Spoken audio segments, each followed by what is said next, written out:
c'était un après-midi froid de juin, en périphérie de la ville. Des travaux de construction de route étaient en cours, et de l'eau sale stagnait un peu partout.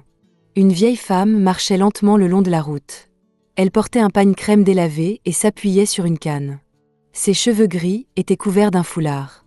Elle avait l'air fatiguée et avançait avec précaution pour éviter l'eau boueuse. Anita, la fille d'un milliardaire, conduisait sa BMW blanche toute neuve lorsqu'elle aperçut la vieille femme et eut soudain une idée. Elle appuya sur l'accélérateur et traversa délibérément une grande flaque d'eau sale juste à côté de la vieille dame. Splash! L'eau sale éclaboussa de partout, couvrant la vieille femme de la tête aux pieds. Elle resta là, trempée et choquée. Son pagne propre était désormais brun, imbibé de boue et d'eaux usées. Anita s'arrêta, regarda en arrière et éclata de rire en voyant la vieille femme essayer de se nettoyer avec ses mains. « Regarde-toi maintenant !» cria-t-elle depuis sa fenêtre. « La prochaine fois, tu sauras qu'on ne marche pas là où les riches conduisent. » La vieille femme la regarda tristement. Elle ne dit rien, mais des larmes se mêlèrent à l'eau sale sur son visage. « Voilà ce qui arrive quand les pauvres ne connaissent pas leur place », ajouta Anita en riant. Elle sortit son téléphone et enregistra une vidéo de la vieille femme trempée. « Je vais montrer ça à mes amis, ils ne vont pas croire à quel point c'est drôle. » Des passants virent la scène, mais personne n'osa intervenir. Tout le monde connaissait Anita Okoro, fille unique du puissant chief Okoro. Son père possédait des compagnies pétrolières, des banques et de l'immobilier dans toute la Nigeria. La vieille femme ramassa lentement sa canne tombée dans la boue, jeta un dernier regard à Anita et repartit sans dire un mot. Anita reprit la route, toujours en riant. Elle appela sa copine Sandra. « Sandra, tu ne vas pas croire ce que je viens de faire. J'ai vu cette vieille mémé toute crasseuse au bord de la route, je lui ai balancé de l'eau boueuse dessus, elle avait l'air trop bête, toute trempée. » « Anita, c'est méchant, » répondit Sandra, en riant aussi. « Méchant mais hilarant. Les pauvres doivent apprendre à rester à leur place. Cette vieille a sûrement retenu la leçon. » Anita passa le reste de la journée à faire du shopping et déjeuner avec ses amis. Elle leur montra la vidéo, et toutes éclatèrent de rire. Ce soir-là, elle rentra au manoir familial, une immense demeure de 20 pièces avec piscine, jardin de fleurs exotiques, servantes et domestiques à son service. Elle dîna avec son père, mais ne lui parla pas de la vieille dame. « Demain matin, je pars pour Londres, affaires importantes, dit Chief Okoro. Je reviens dans 3 jours. Ne dépense pas trop d'argent en mon absence. »« Papa, on est tellement riche, je pourrais jamais tout dépenser, » répondit-elle en riant. Le lendemain matin, Anita fut réveillée à 10 heures par la sonnerie de son téléphone. Elle répondit d'une voix endormie. « Allô ? » ?»« Anita, réveille-toi, mets les infos, tout de suite. » dit son père, d'une voix bouleversée. « Papa, tu n'es pas à Londres ? Qu'est-ce qu'il se passe ? Allume la chaîne 7. Maintenant. » Elle alluma la télé. Le journal du matin diffusait un flash info. Un milliardaire perd tout dans une fraude massive. L'empire de Chief Okoro s'effondre du jour au lendemain. Le journaliste poursuivit. Chief Emmanuel Okoro, l'un des hommes les plus riches du Nigeria, a perdu toute sa fortune dans ce qui semble être la plus grande escroquerie financière de l'histoire du pays. Il aurait investi 100% de sa richesse dans une société basée à Londres, Harrison & Associates, aujourd'hui disparue avec des milliards de dollars appartenant à plusieurs investisseurs africains. Elle lâcha la télécommande. Son téléphone sonna à nouveau. C'était son père. « Dis-moi que ce n'est pas vrai, papa, » pleura-t-elle. « Anita, tout est parti. Les compagnies pétrolières, les banques, les maisons, les voitures. J'ai fait confiance aux mauvaises personnes. Je suis coincée à Londres, je n'ai même pas de quoi payer l'hôtel. Mais, on a de l'argent ailleurs, non ? Et la maison, ma voiture ? Tout est hypothéqué. J'ai misé tous nos biens pour investir encore plus. Je voulais nous rendre encore plus riches. J'ai tout perdu. Tu dois faire tes valises, ne prends que l'essentiel, et quitte la maison immédiatement. » Anita laissa tomber le téléphone. Elle courut à la fenêtre. Des policiers et des agents de banque entouraient déjà leur résidence. Des hommes en costume montraient du doigt les différentes parties de la propriété. 2 heures plus tard, tout avait changé. Les agents de la banque lui dirent « Vous avez 30 minutes pour prendre vos affaires personnelles. Pas de bijoux, pas de vêtements de luxe, pas d'électronique.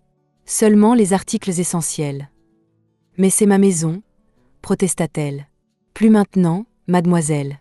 Cette propriété appartient désormais à Trust Bank of Nigeria. Vous devez partir immédiatement. » Anita fit un petit sac avec quelques vêtements. Elle tenta de prendre des bijoux, mais on l'arrêta. Ce sont des actifs. Ils restent ici. Pour la première fois de sa vie, Anita sortit de chez elle avec un seul sac à la main. Elle n'avait nulle part où aller. Ses amis ne répondaient plus à ses appels. Lorsqu'elle réussit à joindre Sandra, celle-ci lui dit « Anita, je suis désolée, mais mes parents m'ont dit de ne plus te fréquenter. Ça nuit à notre réputation. » Un par un, tous ses amis firent de même. Ceux qui riaient à ses blagues auparavant l'évitaient désormais comme la peste. Anita passa sa première nuit dans la rue, derrière un centre commercial. Elle n'avait jamais eu aussi froid et peur. Pas d'argent pour manger ni boire. Le lendemain, elle demanda de l'aide à d'anciens employés de sa famille, mais la plupart la rejetèrent. Elle était sale, affamée, et les gens la regardaient avec mépris. Au 3e jour, assise près d'un marché, elle espérait qu'on lui donne à manger, quand elle entendit une voix familière. « Anita, c'est vraiment toi ?»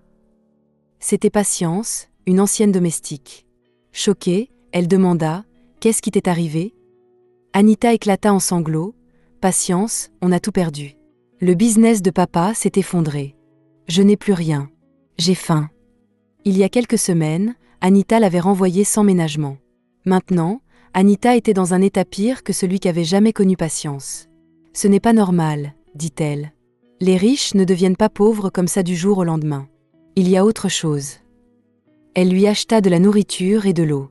Tandis qu'Anita mangeait, Patience l'observait. « Raconte-moi tout, mot à mot. Tu as fait quelque chose d'inhabituel avant la chute. » Anita réfléchit, puis se souvint de la vieille dame. Elle raconta à Patience l'épisode de l'eau sale. Les yeux de Patience s'écarquillèrent. « Anita, c'était très dangereux. Tu ne sais pas qui était cette vieille femme. Tu crois qu'elle nous a maudits. Je pense qu'on doit aller voir Baba. C'est un voyant. Il pourra nous dire si c'est spirituel ou pas. » Le lendemain, Patience emmena Anita chez Baba, un vieux voyant dans une petite maison de Muchin.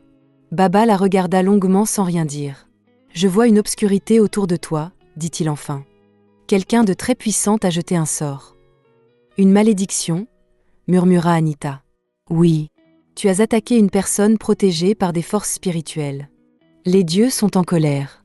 La fortune de ta famille a été retirée comme punition pour ta méchanceté. Mais je lui ai juste éclaboussé de l'eau. Je n'ai tué personne. » « Parfois, les plus grands péchés sont dans la façon dont on traite les plus faibles, » répondit Baba. « Cette vieille femme que tu as humiliée n'était pas ordinaire. Elle est liée à des esprits puissants. »« Peux-tu enlever la malédiction ?» demanda Anita. « Seule la personne offensée peut pardonner et lever la malédiction. Tu dois retrouver cette vieille femme et lui demander pardon.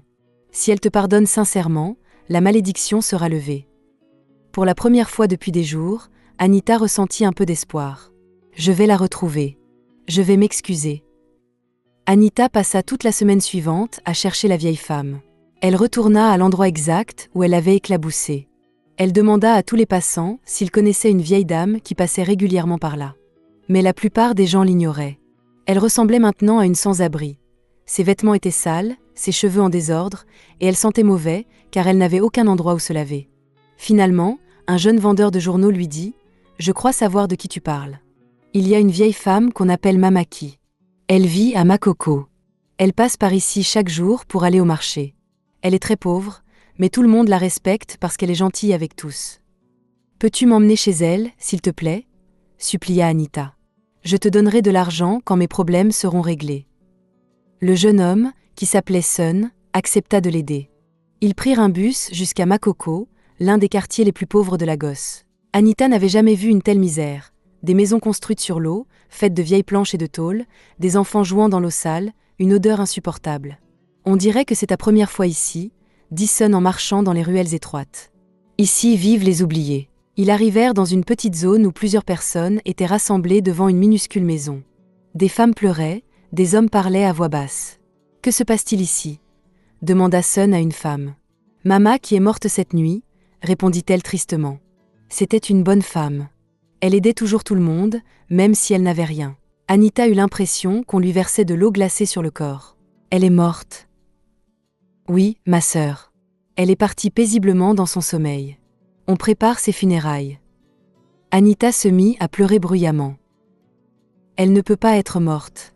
J'ai besoin de lui parler, de lui demander pardon. » Les gens la regardaient étrangement. « Tu connaissais Mamaki ?» demanda quelqu'un. Mais Sun l'emmena rapidement loin de là. « Elle n'est pas bien, dit-il aux gens. Désolé de vous déranger. » Une fois à l'écart, Anita raconta tout à Sun. Il écouta sans la juger. « Tu as été très cruel, dit-il finalement. Mais maintenant, il est trop tard pour réparer. » Ils retournèrent voir Baba Adi, le voyant. Quand Anita lui annonça que la vieille femme était morte, il secoua la tête avec tristesse. « Alors c'est terminé. La cause ne peut plus être inversée. Seule Mama qui pouvait lever cette malédiction, et elle a rejoint les ancêtres. Mais il doit bien y avoir autre chose que je puisse faire, supplia Anita. Rien. Ta famille restera pauvre pour le reste de vos vies. Vous saurez ce que cela fait d'être méprisé, ignoré, traité comme si vous ne valiez rien. C'est le prix de ta cruauté. Anita tomba à genoux. S'il vous plaît, il doit y avoir un autre moyen. Le monde spirituel ne donne pas de seconde chance quand quelqu'un meurt avec ton acte encore brûlant dans son cœur, dit Baba. Mama qui est morte avec le souvenir de ta méchanceté encore vif. Les mois passèrent. Shifokoro rentra de Londres, brisé. Il retrouva sa fille dans la rue, mendiant pour de la nourriture. Ensemble, ils dormaient dans des bâtiments abandonnés, demandant l'aumône. Les mêmes personnes qui s'inclinaient autrefois devant eux passaient désormais sans un regard. Les anciens amis changeaient de trottoir pour les éviter. Les partenaires d'affaires, autrefois flatteurs, agissaient comme s'ils n'existaient plus. Anita découvrit ce que c'était d'avoir faim plusieurs jours d'affilée. Elle découvrit ce que ça faisait que les gens rient de ses vêtements sales. Elle découvrit ce que ça faisait d'être chassée par les vigiles des magasins où elle faisait ses emplettes autrefois.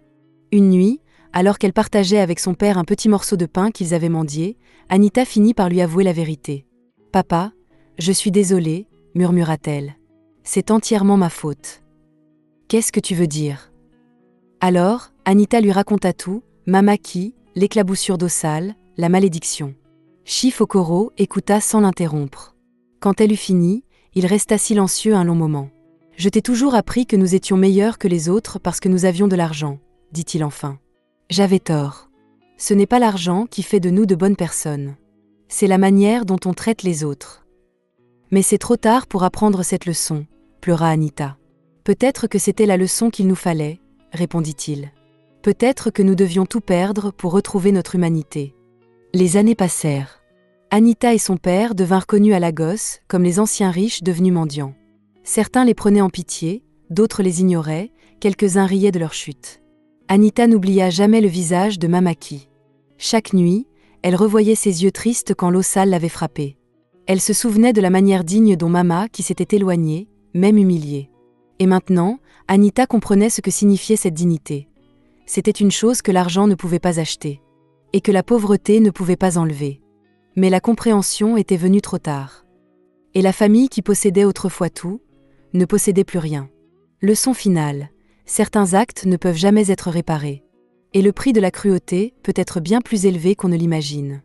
Morale de l'histoire, ne méprise jamais personne. Ne te moque jamais de quelqu'un à cause de sa pauvreté. Car les rôles peuvent s'inverser à tout moment. Traite chaque être humain avec respect et gentillesse, peu importe son statut ou sa richesse. La personne pauvre que tu humilies aujourd'hui détient peut-être la clé de ton avenir. Et la méchanceté finit toujours par revenir à ceux qui la pratiquent.